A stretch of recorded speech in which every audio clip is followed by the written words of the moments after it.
P M ശ്രീയെക്കുറിച്ച് പറയാമെന്നാണ് വിചാരിക്കുന്നത്. കഴിഞ്ഞ ദിവസം എം പിമാരായ ജെ.ബി. മേത്തറും പി.വി. അബ്ദുൽ വഹാബും രാജ്യസഭയിൽ ഉന്നയിച്ച വ്യത്യസ്ത ചോദ്യങ്ങൾക്കുള്ള മറുപടി കേന്ദ്ര സർക്കാർ നൽകിയതിൽ ഒരു വ്യക്തത യഥാർത്ഥത്തിൽ ഈ വിഷയത്തിൽ നൽകുന്നുണ്ട്. കഴിഞ്ഞ LDF സർക്കാർ പി എം ശ്രീയുമായി ബന്ധപ്പെട്ട MOU ഒപ്പുവെച്ചു എന്നുള്ളതാണ് പി എം ശ്രീ നടപ്പിലാക്കാൻ തങ്ങൾ നിർബന്ധിതരാണ് എന്ന് UDF പറയാൻ കാരണം.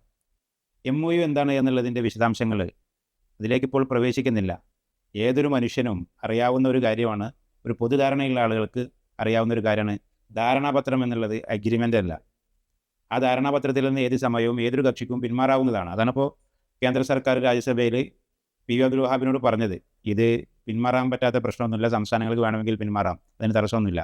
മെമ്മോറാണ്ടം ഓഫ് അണ്ടർസ്റ്റാൻഡിങ് എന്ന് പറഞ്ഞാൽ തന്നെ ആ ധാരണയിൽ എത്തുന്ന ഏതൊരു കക്ഷിക്കും, അത് കേന്ദ്രത്തിനാവട്ടെ സംസ്ഥാനത്തിനാവട്ടെ, ആർക്കും പിന്മാറാൻ യാതൊരു തടസ്സവും ഇത് നൽകുന്നില്ല. കാരണം ഇത് ഒരു എയ്ഡ് നൽകുന്ന ഒരു പ്രോജക്റ്റാണ്. അതാണ് ഇതിൻ്റെ പ്രധാനപ്പെട്ട വിഷയം. കേന്ദ്ര സർക്കാർ സംസ്ഥാനത്തിന് എയ്ഡ് നൽകുന്ന ഒരു പ്രോജക്റ്റാണ്. അങ്ങനെ എയ്ഡ് നൽകുന്ന ഒരു പ്രോജക്റ്റിൽ നിന്ന് സംസ്ഥാന സർക്കാർ പിന്മാറിയാൽ എയ്ഡ് കിട്ടില്ല എന്നുള്ളൂ, അതിന് പിന്മാറാൻ പാടില്ല എന്നില്ല. ഇതൊരു സാധാരണ കോമൺ സെൻസ് ഉപയോഗിച്ചാൽ മനസ്സിലാക്കാവുന്ന വിഷയമാണ്. അതിനെയാണ് വളരെ തെറ്റിദ്ധരിപ്പിക്കുന്ന രീതിയിൽ വിദ്യാഭ്യാസ മന്ത്രിയും മുഖ്യമന്ത്രിയൊക്കെ ഉൾപ്പെടെയുള്ളവർ വളരെ തെറ്റായ രീതിയിൽ പ്രചരിപ്പിക്കുന്നത്. അപ്പോൾ കഴിഞ്ഞ സർക്കാർ MOU ഒപ്പുവെച്ചത് ഒരു തെറ്റാണ് എന്ന് സമ്മതിക്കുന്ന പ്രതിപക്ഷം, ഇപ്പോൾ ഭരണപക്ഷത്തിരിക്കുന്നവർ, ശരി, ആ തെറ്റ് ഞങ്ങൾ റിപ്പീറ്റ് ചെയ്യാനല്ലല്ലോ, ആ തെറ്റ് തിരുത്താനാണ് ഞങ്ങൾ അധികാരത്തിലെത്തിയിട്ടുള്ളത് എന്നാണ് അവർ പറയുന്നത്. സ്വാഭാവികമായിട്ടും PHDയിൽ നിന്നും പിന്മാറുകയാണ് അവർ വേണ്ടത്. പകരം സംഭവിച്ചത് എന്താ?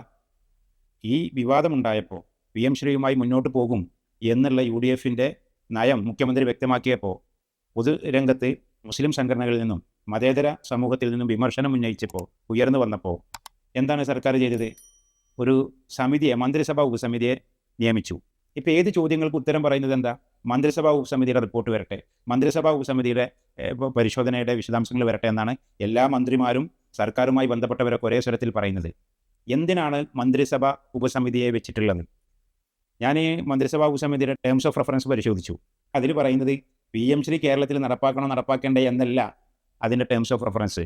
അതിൽ പറയുന്നത് പി എം ശ്രീ പദ്ധതി എങ്ങനെ സംസ്ഥാനത്ത് നടപ്പാക്കാൻ പറ്റും എന്നുള്ളതിൻ്റെ വിശദാംശങ്ങൾ സമർപ്പിക്കാനാണ് സമിതിയെ വെച്ചിട്ടുള്ളത്. ആ പദ്ധതി തുടരണ്ടേ എന്നുള്ള ചർച്ച ആ സമിതിയുടെ പരിഗണനാ വിഷയമേ അല്ല. സംസ്ഥാനത്തിൻ്റെ താല്പര്യങ്ങൾ സംരക്ഷിച്ചുകൊണ്ട് എങ്ങനെ പി എം ശ്രീ പദ്ധതി നടപ്പിലാക്കാൻ പറ്റും എന്നുള്ളത് സംബന്ധിച്ചുള്ള വിശദാംശങ്ങൾ സമർപ്പിക്കാനാണ് സമിതിയെ നിയോഗിച്ചിട്ടുള്ളത്.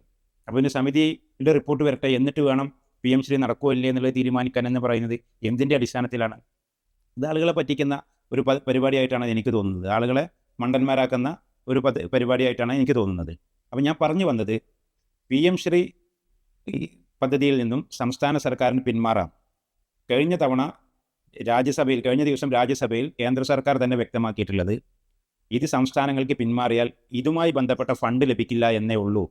വിദ്യാഭ്യാസ മേഖലയ്ക്ക് കേന്ദ്ര സർക്കാർ നൽകുന്ന SSK ഫണ്ട് ഉൾപ്പെടെയുള്ള ഒരു ഫണ്ടും തടഞ്ഞുവെക്കപ്പെടുകയില്ല എന്ന് വ്യക്തമാക്കിയിരിക്കെ ഇതൊരു ലീഗൽ എവിഡൻ്റാണ്, ഒരു എവിഡൻസാണ് സർക്കാരിൻ്റെ മുമ്പാകെ കോടതിയിൽ ചോദ്യം ചെയ്യാൻ പറ്റുന്ന.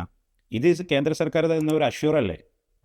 ഈ SSK ഫണ്ട് പിടിച്ചു വെക്കൂല, അത് വിദ്യാഭ്യാസ ആവശ്യങ്ങൾക്ക് വേണ്ടിയിട്ട് ഈ കരാറും ഈ പി എം ശ്രീ പദ്ധതിയും SSK ഫണ്ടും തമ്മിൽ ബന്ധമില്ല എന്ന് വ്യക്തമാക്കിയിരിക്കെ പി എം ശ്രീയിൽ ഒപ്പുവെച്ചിട്ടില്ല എന്നുള്ളതിൻ്റെ പേരിൽ SSK ഫണ്ട് തടയുകയാണെങ്കിൽ സംസ്ഥാനത്തിന് പിന്നെ കോടതിയിൽ പോകാനുള്ള സ്വാതന്ത്ര്യമുണ്ട്. അത് വിജയിപ്പിച്ചെടുക്കാൻ ഈ രാജ്യസഭയിൽ നൽകിയ മറുപടി മാത്രം തെളിവായി ഉയർത്തിക്കാട്ടിയാൽ മതി.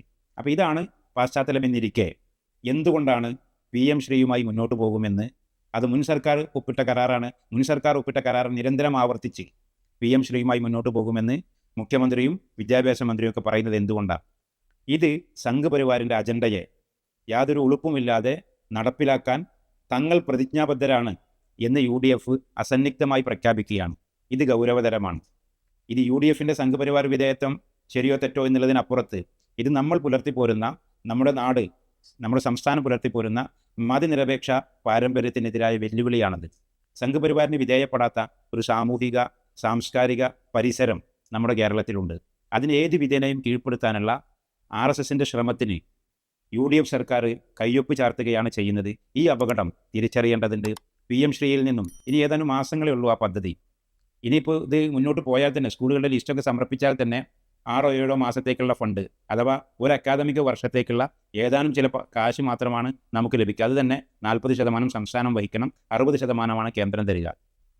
തുച്ഛമായൊരു സംഖ്യയ്ക്ക് വേണ്ടിയിട്ടാണ് ഇപ്പോൾ ഈ കരാറുമായി മുന്നോട്ട് പോകാൻ UDF തീരുമാനിക്കുന്നത്. ഇത് തുച്ഛമായ പണത്തിൻ്റെ വിഷയമല്ല എന്ന് സതീഷിൻ്റെ പ്രസ്താവന കേട്ടാൽ തന്നെ മനസ്സിലാവും. കാരണം ഇത് നിങ്ങൾ എതിർത്താലും നിങ്ങൾ എന്ത് പറഞ്ഞാലും സംഘപരിവാറിൻ്റെ അജണ്ടയുമായി ഞങ്ങൾ മുന്നോട്ട് പോകും എന്നുള്ളൊരു ദാഷ്ട്യത്തിൻ്റെ സ്വരം അതിനുണ്ട്. അത് തിരുത്തപ്പെടേണ്ടതാണ്. അതിന് മതേതര കേരളം ജാഗ്രതയോടുകൂടെ അതിനെതിരായ പ്രതിരോധം തീർക്കേണ്ടതുണ്ട് എന്നാണ് എനിക്ക് സൂചിപ്പിക്കാനുള്ളത്.